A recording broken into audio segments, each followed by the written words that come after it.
Hello everyone, good morning.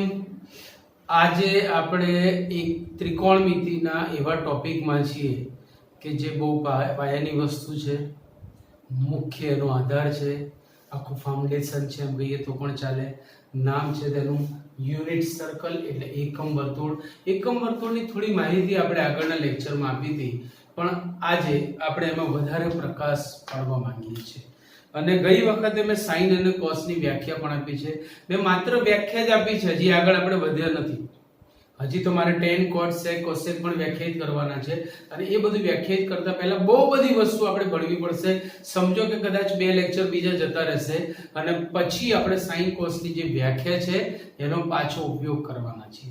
પણ ગઈ વખતે જે મેં ચલાવ્યું હતું એને ધ્યાનમાં રાખીને વાત કરીએ તો આપણે એકમ વર્તુળ પર પરિભ્રમણ કરવાનું હોય છે, અને આ પરિભ્રમણ કરવા માટે આપણે આરંભ હંમેશા a થી કરીએ છીએ, એ પણ તમને ખબર છે.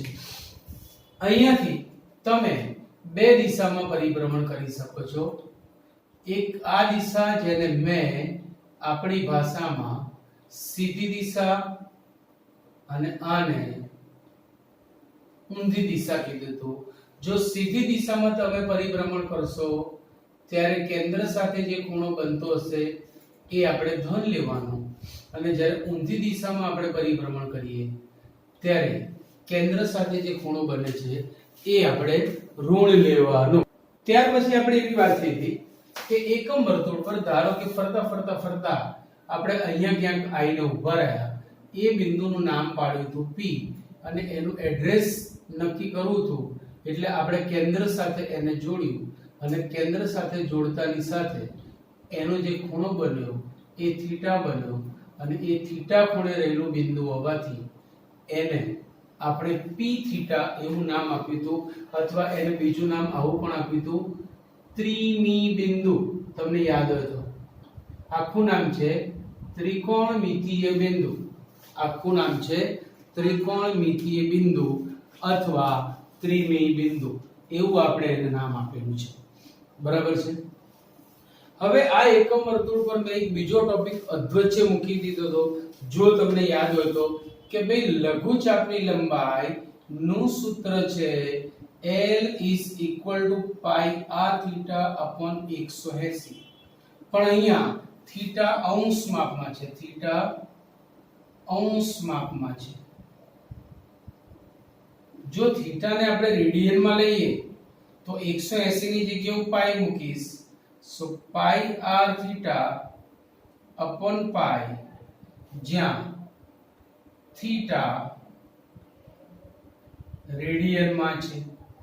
એટલે અહીંથી પાઈ પાઈ ઉડી જશે, એટલે L = r theta થઈ જશે, જેનો ઉપયોગ કરી અને આપણે ઘણા બધા દાખલા પણ કર્યા છે સ્વાધ્યાય 3.1.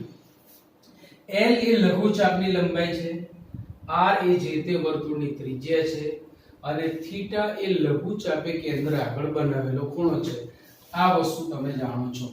ત્યાર પછી જો એકમ વર્તુળ હોય તો r = 1 થાય, એટલે L = r theta, જ્યાં r = 1 એકમ વર્તુળ. પેલા દાખલાઓમાં જે આપણે કરતા હતા L = r theta લઈને, ત્યાં તમને કદાચ માપ યાદ હોય તો લોલકની લંબાઈમાં આપણને માપ 75 અંશ આપ્યું હતું, એટલે કે ત્યાં માપ 1 એકમ હોય એવું જરૂરી નહોતું. એટલે તે ગમે તેટલી ત્રિજ્યાવાળા વર્તુળો હતા, એટલે આપણે આ સૂત્રનો ઉપયોગ કરતા હતા. પણ આપણે અત્યારે જે વર્તુળનો અભ્યાસ કરવા માંગીએ છીએ એ એકમ વર્તુળ છે, એની ત્રિજ્યા 1 એકમ છે. એટલે અહીં થીટા r = 1 લઈશું તો થીટા = L. થીટા એ ચાપે કેન્દ્ર આગળ બનાવેલા ખૂણાનું માપ છે, જ્યારે L એ ચાપની લંબાઈ છે. તો અહીંથી શું ફલિત થાય છે? અહીંથી એવું ફલિત થાય છે કે ચાપે કેન્દ્ર આગળ બનાવેલા ખૂણાનું રેડિયન માપ એટલે જ ચાપની લંબાઈ. ચાપે કેન્દ્ર આગળ બનાવેલા ખૂણાનું જે રેડિયન માપ છે એટલે જ ચાપની લંબાઈ છે. તો આપણે એ લખી શકીએ આમ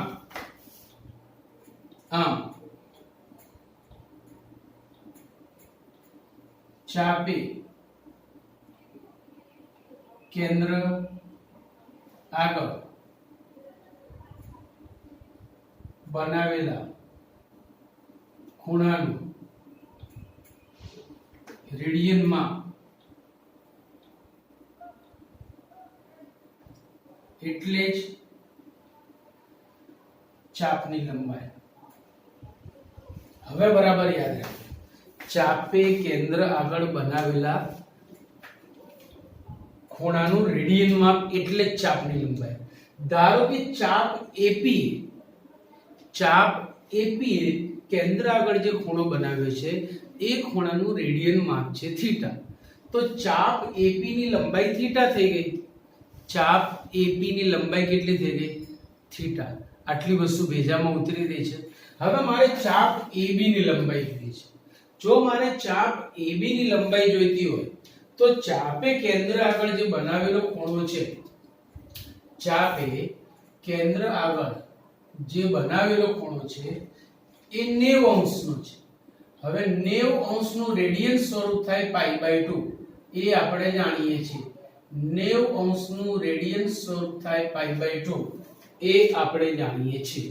તો હવે તમે વિચારો કે ચાપે કેન્દ્ર આગળ બનાવેલા ખૂણાનું રેડિયન માપ એટલે ચાપની લંબાઈ L is equal to length of, અથવા ડાયરેક્ટ આમ લખો, length of arc AP is equal to, લઘુ ચાપે કેન્દ્ર આગળ બનાવેલા ખૂણાનું રેડિયન માપ એટલે જ ચાપની લંબાઈ. તો તમે એમ કહો મને કે A થી B સુધી તમે પહોંચ્યા તો તમે કેટલું અંતર કાપ્યું ભાઈ? એક્ઝેક્ટલી π/2 રેડિયન જેટલું. બરાબર યાદ રાખજો, એક્ઝેક્ટલી π/2 રેડિયન જેટલું. બીજી ભાષામાં હું એમ પણ કહીશ કે કેન્દ્ર આગળ ખૂણો કેટલો બન્યો? એક્ઝેક્ટલી π/2 રેડિયન જેટલો. તો જેટલું ખૂણાનું માપ છે એટલી જ ચાપની લંબાઈ થશે. Simple.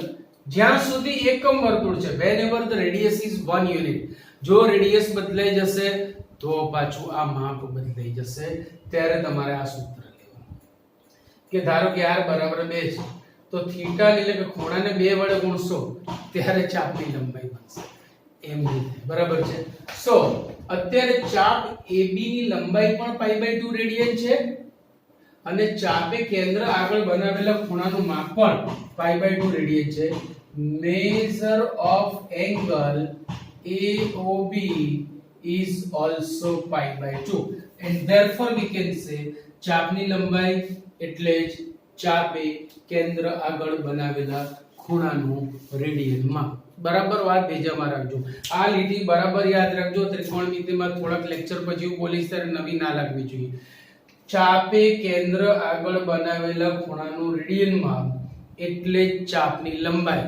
The length of arc means angle formed by arc to the center of the circle. બરાબર. So ચાપે કેન્દ્ર આગળ બનાવેલા ખૂણાનું રેડિયન માપ એટલે જ ચાપની લંબાઈ. બરાબર યાદ રાખજો. તો ચાપ AB ની લંબાઈ π/2 રેડિયન છે. હવે તમે B થી A' સુધી આવશો તો તમારું શું કહેવું છે? ઓબ્વિયસ π/2 રેડિયન થશે. તો આટલું π/2 વત્તા આટલું π/2 એટલે 2 વખત π/2 એટલે કુલ ચાપ A' ની લંબાઈ થશે π રેડિયન. π/2 વત્તા π/2 2 વખત π/2 will be π. π/2 plus π/2 2 વખત π/2 એટલે બનશે π. હવે A' થી B' જશો તો બીજું π/2 રેડિયન બને છે. તો π plus π/2 કેટલા થાય ભાઈ? π plus π/2 બે લસારો 2π plus π 3π/2 એમ યાદ રાખશો તો પણ ચાલશે. અને બીજી રીતે π/2 વત્તા π/2 વત્તા π/2 3 વખત π/2 so it will be 3π/2. it will be 3π/2. હજી એક π/2 લો તો π/2 ચાર વખત π/2 4 times π/2 will be 2π. તો પહેલા 0 ખૂણો હતો, હવે આખું પરિભ્રમણ ફરીને આયા તો 2π. હવે π ની જગ્યાએ 180 મૂકો તો 360 અંશનો ખૂણો થાય. પણ અત્યારે આપણે માપ લઈ રહ્યા છે રેડિયનમાં, અંશ માપમાં નહીં, એટલે કે ડિગ્રીમાં નહીં. બરાબર ભેજામાં વાત યાદ રાખજો. તો એક પરિભ્રમણ તમે આમ ફરીને આયા તો 0 π/2 π 3π/2 2π. બરાબર યાદ રાખજો ભાઈ.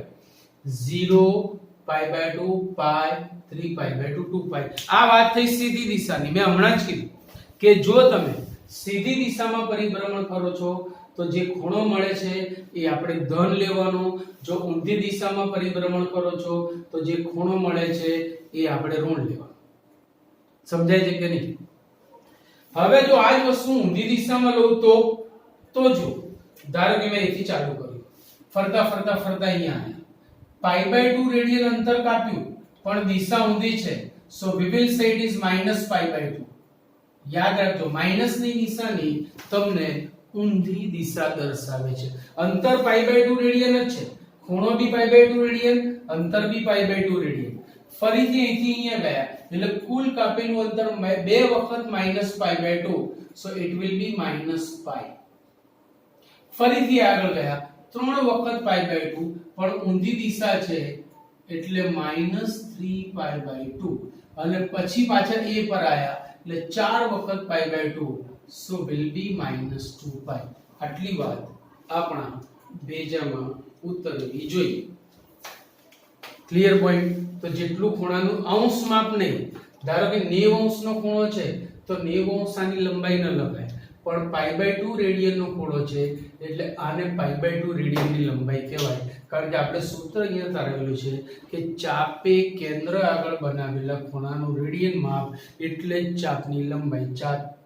ચાપે કેન્દ્ર આગળ બનાવેલા ખૂણાનું રેડિયન માપ એટલે ચાપની લંબાઈ. આ વસ્તુ તમને પાકી ખબર છે.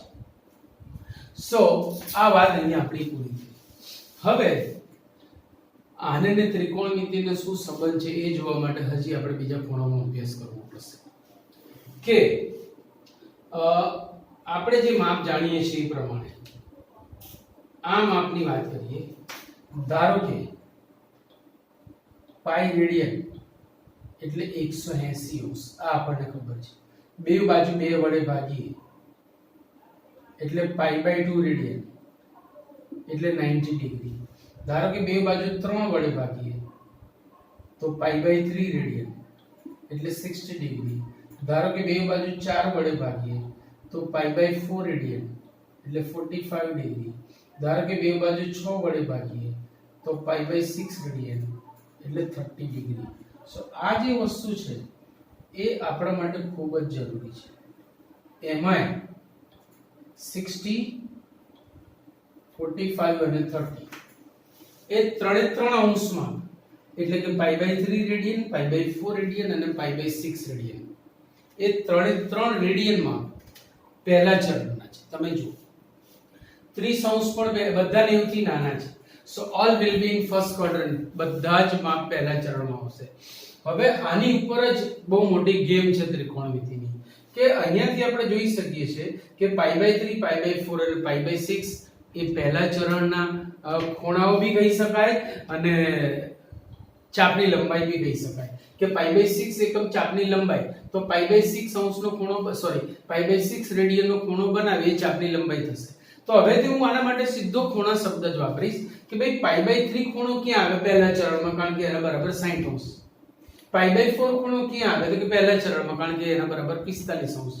π/6 ક્યાં આવે? તો પહેલા ચરણમાં, એના બરાબર 30 અંશ. તો આ ત્રણે ખૂણા છે પહેલા ચરણમાં, પણ હું એમ કહું છું કે આ ત્રણ ખૂણા ખરેખર ચારે ચાર ચરણમાં છે. યાદ રાખજો, આ ત્રણ ખૂણા ખરેખર ચારે ચાર ચરણમાં છે. કેવી રીતે? તો એ જ આપણે અભ્યાસ કરવાનો છે. એ જ અહીંયા સૌથી મોટી વાત છે. ધ્યાન રાખજો. બરાબર? પહેલા વાત કરીએ π/3 એટલે 60 અંશની. π/3 એટલે 60 અંશની.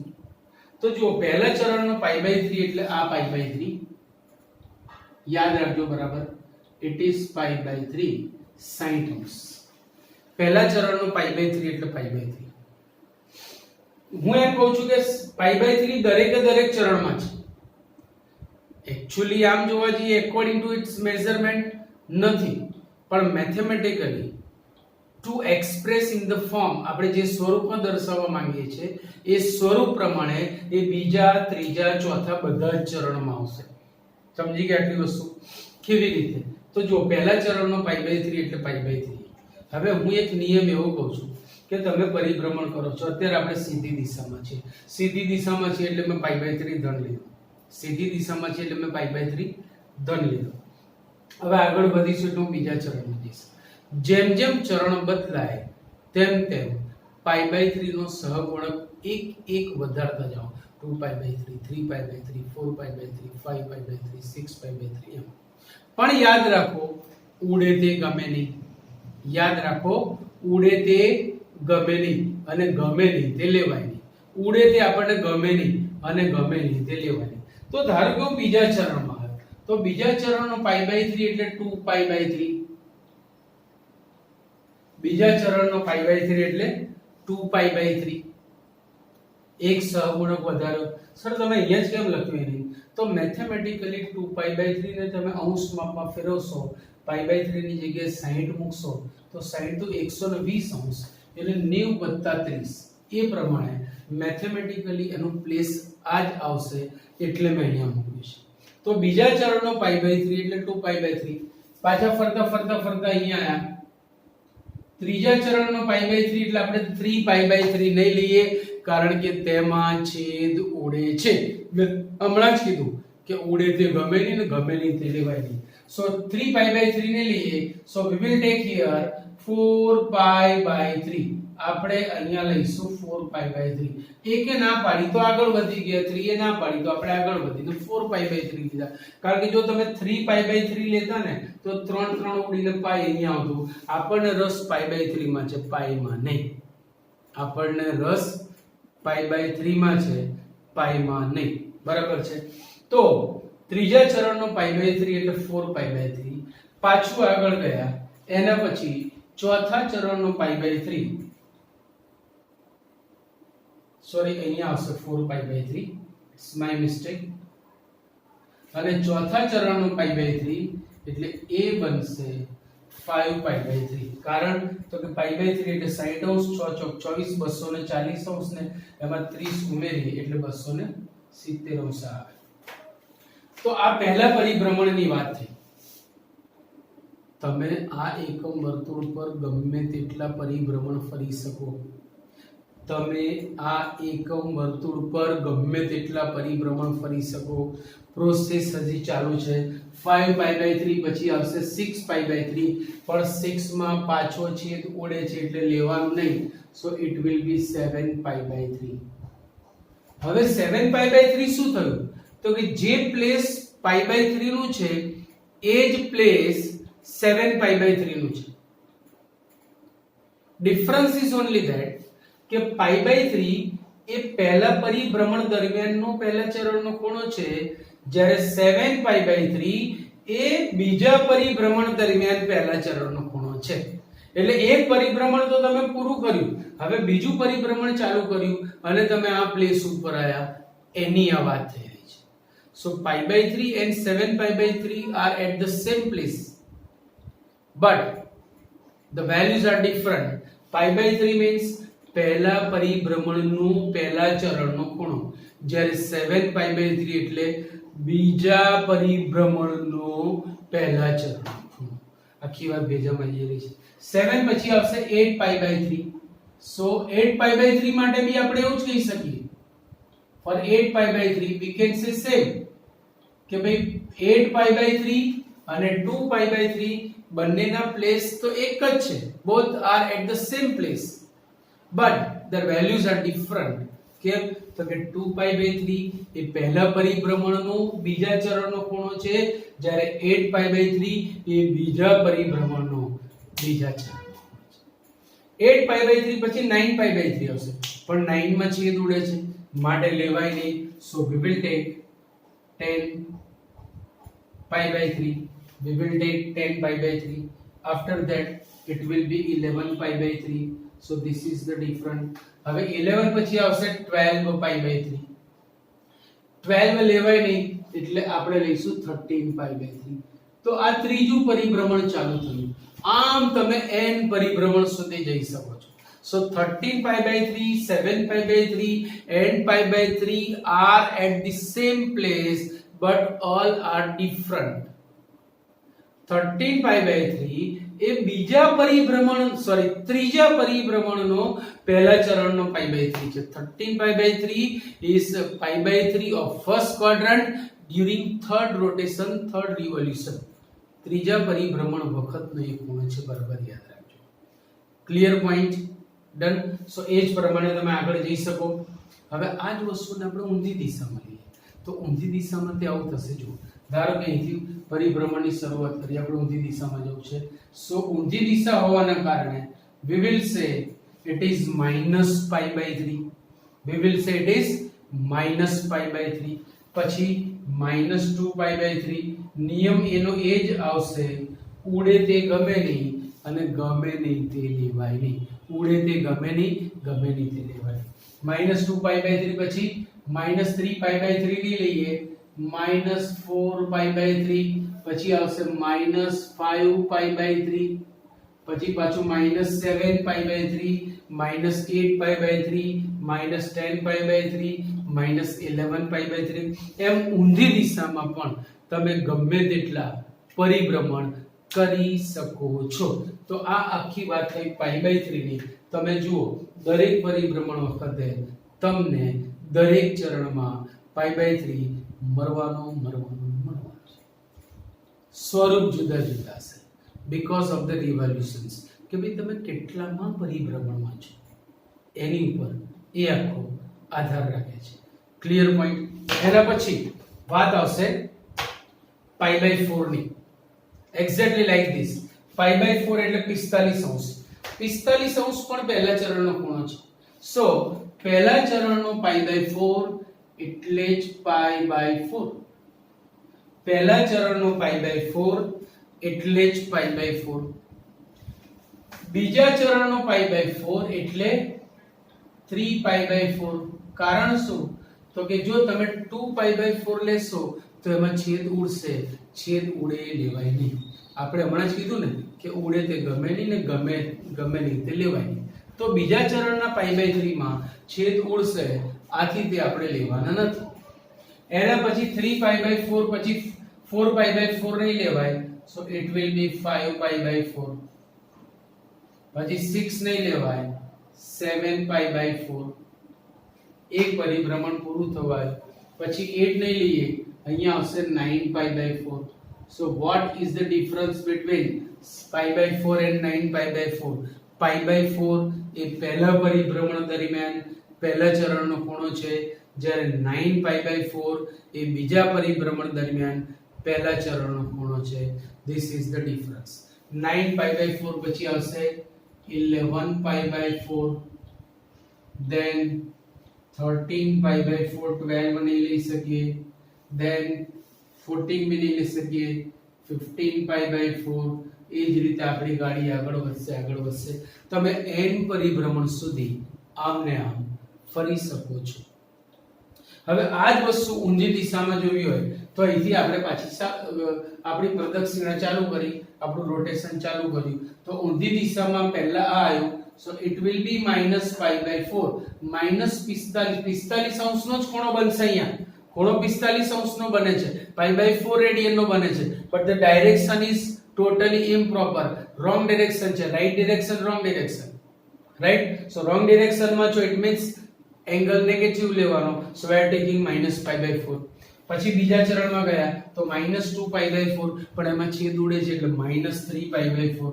so it will be -3π/4, then -5π/4, then -7π/4. અને એ જ રીતે ઊંધી દિશામાં પણ તમે n પરિભ્રમણ ફરી અને π/4 ની ચર્ચા કરી શકો છો. તો π/4 પણ તમને દરેક ચરણમાં મળશે, દરેક ચરણ. એના પછીની વાત આવી π/6 એટલે 30°. π/6 પણ બધા ચરણમાં છે. π/6 પણ બધા ચરણમાં છે. કેવી રીતે? Let me C. પહેલા ચરણનો π/3 એટલે π/3. પહેલા ચરણનો π/3 એટલે π/3.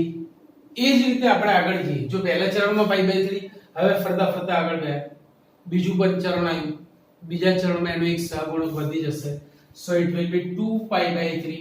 બીજા ચરણમાં એ બનશે 2π/3. પછી આગળ ગયા then it will be 3π/3. પણ ત્રીજા ચરણમાં 3π/3 માં છેદ ઉડે છે એટલે એ નહીં લઈએ અને આપણે લઈશું 4π/3. પાછા આગળ ગયા 4π/3 પછી 5π/3 કારણ કે એમાં પણ છેદ ઉડતો નથી. તો આ આખી વાત થઈ ગઈ પહેલા પરિભ્રમણની. આ આખી વાત થઈ પહેલા પરિભ્રમણની. π/3 2π/3 4π/3 સોરી π/6 ની વાત ચાલે છે. My mistake. આપણે જે વાત ચાલે છે π/6 ની. π/3 તો ઓલરેડી આગળ આવી ગયું છે. Sorry we are talking about π/6. અહીંયા π/3 બને જ નહીં. ચલો પહેલા પરિભ્રમણનું પહેલા ચરણનો π/6 એટલે π/6 30° નો ખૂણો. હવે તમે અહીંયા જોઈ શકો છો 30 લખાયું પાછું જોયું.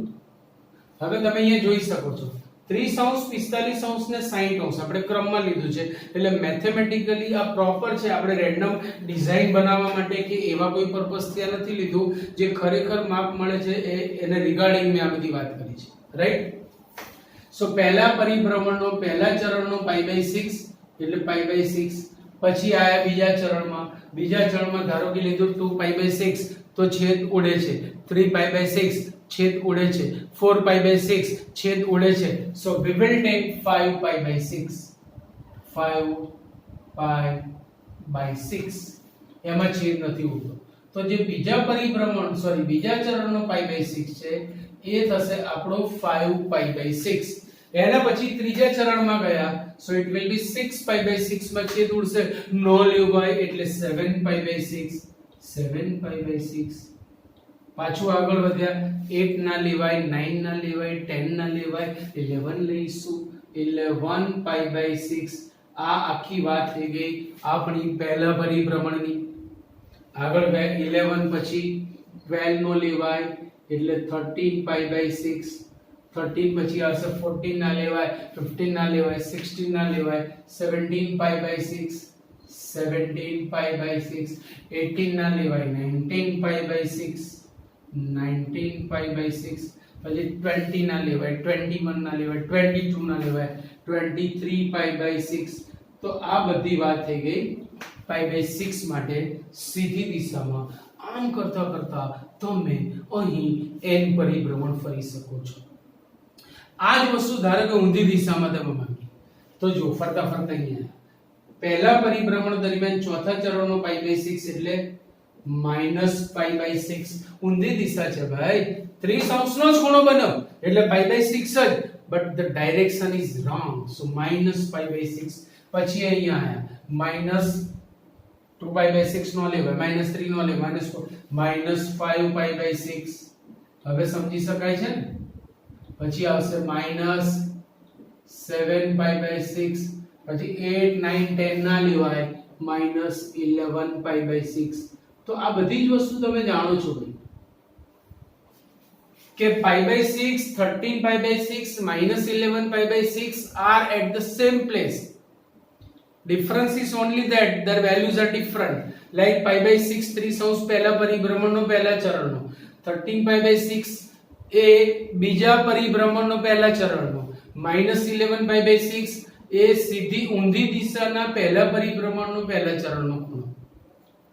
તો આમ યાદ રાખો હવેથી કે sin 45 30 ખરેખર પહેલા ચરણમાં છે, પણ જ્યારે આપણે રેડિયનમાં કન્વર્ટ કરીએ છીએ તો π/3 π/4 π/6 એ પણ ખરેખર પહેલા ચરણના છે. બટ બાય ધ મેથડ આપણે એવી રીત દર્શાવી કે આપણને એવું લાગે છે કે આ ખૂણા દરેક ચરણમાં છે. So right now from today we will say π/3 π/4 and π/6 are in all four quadrant. એ ચારે ચાર ચરણમાં રહેલા છે. હવે આટલો બધો અભ્યાસ કર્યા પછી અંદર બબાલ ચાલુ થઈ એકમ વર્તુળમાં. કેવી બબાલ ચાલુ થઈ તમે જ વિચારો. કેવી બબાલ ચાલુ થઈ હશે કે ભાઈ તમારા ફેમિલીમાં તમે છો અને તમારા બે ભાઈ બહેન છે. તમારા પપ્પા એક દિવસ માત્ર તમારા માટે કોઈ સારી વસ્તુ લાયા, તમને આપી, બે ભાઈ બહેનને ના આપી. તો કદાચ એ દિવસે એ લોકો એમ માને કે ચલો ભાઈ કદાચ કાલે અમારા માટે લાવશે, આજે એના માટે લાવશે. બીજે દિવસે બી તમારા માટે બીજી કોઈક વસ્તુ લાયા, એમના માટે ન લાવ્યા, તો એમણે વિચાર્યું કે કઈ નહીં, કદાચ આવતીકાલ લાવશે. આવું 2-3 દિવસ ચાલે પછી શું થાય? ઘરમાં બબાલ ચાલુ થાય. એવી બબાલ અહીંયા ચાલુ થઈ. ભાઈ એ બી એ ડેશ બી ડેશ, એમણે જોયું કે છેલ્લા કેટલાય વખતથી, છેલ્લા કેટલાય પરિભ્રમણથી વાતો બધી π/3 ની થાય છે, π/4 ની થાય છે, π/6 ની થાય છે. અમારું શું? વોટ અબાઉટ અસ? અમે શું ગુનો કર્યો છે? ફરિયાદ કરી મમ્મી પપ્પાને, બબાલ ચાલુ કરી. આવું ના ચાલે. કેમ? અમે તમારા દીકરા નથી? સો ગણિત શાસ્ત્રીઓ છે ભાઈ, ચલો તમારી બી વાર્તા પૂરી કરીએ. તમે મમ્મી પપ્પાને કીધું અથવા ભાઈ બહેને કીધું, અમારું શું? બેટા કાલે તમારો વારો. ભાઈ મમ્મી પપ્પા છે. સો ગણિત શાસ્ત્રીઓ એકમ વર્તુળના મમ્મી પપ્પા છે.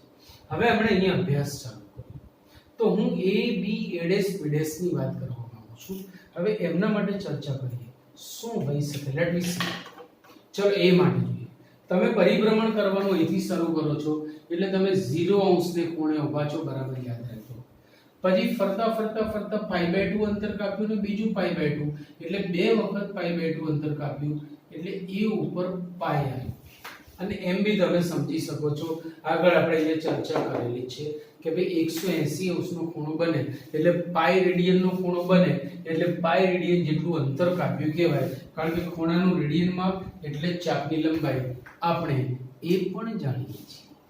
પછી પાછા ફરતા ફરતા સીધી દિશામાં ગયા, બીજું પાઈ જેટલું અંતર કાપ્યું, એટલે આ થયું 2π, આ થયું 2π. પાછું પાઈ જેટલું અંતર કાપ્યું એટલે આ થયું 3π. પાછું પાઈ જેટલું અંતર કાપ્યું એટલે આ થયું 4π. પાછું પાઈ જેટલું અંતર કાપ્યું એટલે આ થયું 5π. એમ કરતા કરતા પ્રક્રિયા ચાલી. આ વાત થઈ સીધી દિશાની. આપણે તો બંને દિશામાં અભ્યાસ કરવા માંગીએ છીએ એટલે ઊંધી દિશામાં આયા. ચલો 0, પછી ઊંધી દિશા છે એટલે -π, પછી પાછા આમ ગયા -2π એટલે પ્લસ ઓર માઈનસ, પાછા આમ આયા એટલે -3π એટલે પ્લસ ઓર માઈનસ, પાછા આમ આયા -4π એટલે પ્લસ ઓર માઈનસ, પાછા આમ આયા -5π એટલે પ્લસ ઓર માઈનસ. હવે અહીંયાથી તમે એક વસ્તુ જોઈ શકો છો કે એ ઉપર તમને બધા બેકી પાઈ મળે છે. જો યુગ્મ પાઈ 0 +/- 2π +/- 4π +/- 6π +/- 8π ડેશ ડેશ ડેશ. જ્યારે a ડેશ પર તમને માત્ર અયુગ્મ પાઈ મળે છે. એ પણ જરા માઇન્ડમાં બરાબર ફિટ કરી રાખજો. એ ઉપર કેવા પાઈ મળ્યા? યુગ્મ પાઈ. a ડેશ પર અયુગ્મ પાઈ. યુગ્મ પાઈનું આજે હું તમને વ્યાપક સ્વરૂપ આપું છું, યાદ રાખજો. એને આપણે કહીશું 2n પાઈ. યુગ્મ પાઈનું વ્યાપક સ્વરૂપ આપણે લઈએ છીએ 2n પાઈ, જ્યાં n belongs to z. તમારે ચેક કરવું હોય તો કરી લો. It is general form of the even numbers. આ યુગ્મ સંખ્યાનું વ્યાપક સ્વરૂપ છે. તમે 10માં ભણીને આવ્યા છો. ઇન કેસ ના બી ખબર હોય સો આઈ વિલ ટીચ યુ. હું તમને ઇન ફ્યુચર એક્સપ્લેન કરવાનો છું, પણ અત્યારે સ્વીકારી લો. જો n બરાબર 0 લેશો તો 0, n equal to 1 લેશો તો 2π, n equal to -1 લેશો તો -2π. બધી ધન યુગ્મ અને ઋણ યુગ્મ સંખ્યાઓ મળવાની છે. So it is general form of the even pi. In the same way, these are odd pi's. આ બધા અયુગ્મ પાઈ છે. The general form of odd pi is 2n plus 1 pi. n belongs to z. Check કરો તો કરી લો. ઘણા લોકો 2n - 1 બી લખે છે. બેમાંથી કોઈ એક વસ્તુ લેવાની. both are same. તમારે જે લેવું હોય n ની જુદી જુદી કિંમતો લો. ચલો n = 1 માટે 2n - 1 લીધું તો બે માંથી એક જાય તો 1 pi આવી ગયું. 2n + 1 માં n = 0 લેશો તો 1 pi. એમ તમને બધી જ કિંમતો આ જ મળશે. 2n - 1 અથવા 2n + 1 બંને સાથે લઈને ના ચાલતા, એક એક સ્ટેપ ના અંતરે મળશે. સો a dash નું વ્યાપક સ્વરૂપ થઈ ગયું 2n + 1 pi, and the general form of a is 2n pi. n belongs to z. હવે કોણે કકળાટ કર્યો છે વિચાર? ટેલ મી. યસ, સમજી ગયા ને? કોણ બાકી રહ્યું ભાઈ? Only b and b dash. માત્ર b અને b dash જ બાકી રહ્યા. Getting my point? Okay, let me start. હવે થોડું ધ્યાન રાખજો, અહીંયા લફડાવાળું છે. 0 થી આ કેટલું પરિભ્રમણ કર્યું? π/2 રેડિયન જેટલું. બરાબર સમજો. એટલે ખૂણો બી π/2 રેડિયન નો બન્યો અને ચાપની લંબાઈ પણ π/2 રેડિયન બની. હમ જાનતે હૈ, આપણે જાણીએ છીએ. પછી π/2 પછી ફરીથી π/2 એટલે 2π/2, ફરીથી π/2 એટલે 3π/2. અત્યારે આપણને π/2 ના ફોર્મમાં રસ છે, એનો છેદ નહીં ઉડાડીએ. π/2 3π/2. જો 2π/2 લેત ને તો છેદ ઉડે, એટલે અહીંયા બી એક સહગુણક વધારે થતો. 3π/2 પછી 4π/2 લેશો ને તો છેદ ઉડશે, એટલે 5π/2. પછી 7π/2, પછી 9π/2, પછી 11π/2. એમ કરતા કરતા સીધી દિશાની તમારી ગાડી ચાલુ છે. સીધી દિશાની તમારી ગાડી ચાલુ છે. હવે આ જ વસ્તુ આપણે ઊંધી દિશામાં લઈએ તો પરિભ્રમણ મેં કર્યું 90 અંશ એટલે કે π/2 રેડિયન, પણ ઊંધી દિશામાં, so it is known as -π/2 radian. પછી આ થશે -3π/2. હવે હું માનું છું ત્યાં સુધી સમજાવવાની જરૂર લાગતી નથી. -3π/2 પછી આવશે -5π/2 રેડિયન, પછી આવશે -7π/2. એમ કરતા કરતા અહીં પણ તમે n પરિભ્રમણ કરી શકો છો. હવે અહીંયા આ એક સમાંતર શ્રેણી બનશે 3 7 11 ફલાણું. આ પણ સમાંતર શ્રેણી બનશે 1 5 9 તો એ સમાંતર શ્રેણીના nમા પદના સૂત્ર પરથી આનું વ્યાપક સ્વરૂપ આપણે આવું લખી શકીએ: 4n + 1 π/2 n belongs to z0. હવે n = 0 લેશો તો π/2, n = 1 લેશો તો 5π/2, n = 2 લેશો તો 9π/2. એ જ રીતે આનું વ્યાપક સ્વરૂપ બનશે 4n + 3 π/2 n belongs to z. તો b નું વ્યાપક સ્વરૂપ થઈ ગયું 4n + 1 π/2 અને b' નું વ્યાપક સ્વરૂપ થયું 4n + 3 π/2. હવે સહગુણક 4 છે ને, 4n માં 4, તો તમે અહીંયા એકમાં 4 ઉમેરો તો 4n + 5 પણ ચાલે, એમાં 4 ઉમેરો 4n 9 પણ ચાલે, આમાંથી 4 બાદ કરશો તો 4n - 3 પણ ચાલે. 4n - 3 π/2 પણ એનું વ્યાપક સ્વરૂપ છે. એટલે જુદા જુદા ઓથર જુદી જુદી ચોપડીઓમાં તમને આ જુદા જુદા સ્વરૂપ જોવા મળી શકે છે. એટલે હું આ બતાવી રહ્યો છું કે d માટે બે વ્યાપક સ્વરૂપ આવશે, either 4n + 1 π/2 or 4n - 3 π/2. કેમ તો કે 4 નો તફાવત છે. એવી જ રીતે અહીંયા જો આમાં 4 ઉમેરો ને તો 4n + 7 પણ ચાલે, એમાં 4 ઉમેરો તો 4n + 11 પણ ચાલે, આમાંથી 4 બાદ કરો ને તો 4n - 1 પણ ચાલે, એમાંથી 4 બાદ કરો ને તો 4n - 5 પણ ચાલે. પણ તમે સર 4n - 1 અને 4n - 3 કેમ લીધા? એમ લીધા, તમે કેમ મારી સામે જ છો, તમારથી થાય કરી લો, એવું મારથી ન કહેવાય ભાઈ.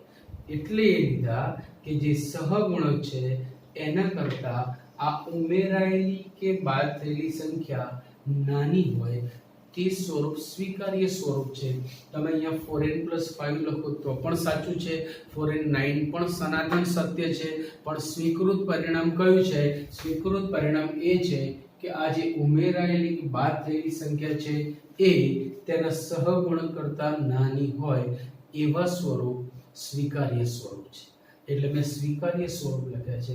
તો બધી જગ્યાના તમે જુઓ, અહીંનું બી વ્યાપક સ્વરૂપ આવ્યો, અહીંનું બી આવે, પણ એક જ દિવસમાં પછી અપચો થઈ જશે ભાઈ. સો વિલ ટ્રાય, આપણે પ્રયત્ન કરશું કે બધું થાય. પણ મેં ઓલમોસ્ટ એવી માહિતી આપી દીધી કે જેની મને એકમ વર્તુળમાં પુષ્કળ જરૂર પડવાની છે. બધા જ ખૂણાઓનું જ્ઞાન આપ્યું. આગલા લેક્ચરમાં મેં સાઇન અને કોસ વ્યાખ્યાયિત કર્યા હતા, આ ખૂણાઓ વ્યાખ્યાયિત કર્યા. આના આધારે જ tan cot sec cosec આપણે વ્યાખ્યાયિત કરવાના છે. એટલે પહેલા આ સાઈડમાં જઈને મેં આ વસ્તુ ચલાવી. હવે આવતા લેક્ચરમાં sin cos માં આપણી ગાડી ધીરે રહીને આગળ વધશે. એની પહેલા એક ટોપિક હું ચલાવવાનો છું જે મેં બીજા ચેપ્ટરમાં એની ચર્ચા કરી હતી, શૂન્યનો ગણ. શબ્દ યાદ કરજો, લેક્ચર ફરીથી જોજો, શૂન્યનો ગણ વાળો જે વસ્તુ મેં ત્યાં તમને સમજાવ્યું પેલું વિધેયોની બીજી ક્રિયા બતાવી હતી સરવાળા બાદબાકી, એમાં f/g માટે શૂન્યનો ગણ ચલાવ્યો હતો, બસ એ જ વસ્તુની મને અહીંયા ફરીથી જરૂર પડવાની છે. એ શૂન્યનો ગણ શબ્દ આવશે ત્રિકોણમિતિમાં. Remember it. કારણ કે tan વિધેય વ્યાખ્યાયિત કરવું હોય તો sin/cos જોઈએ, cos છેદમાં આવે છે, cos 0 ના થવું જોઈએ તો શૂન્યનો ગણ તો આવવાનો છે. સમજાય છે કે નહીં? શું બધા ટોપિક મેં બીજા ચેપ્ટરમાં કીધા હતા કે એવી રીતે આવશે કે તમને ખ્યાલ જ નહીં આવે.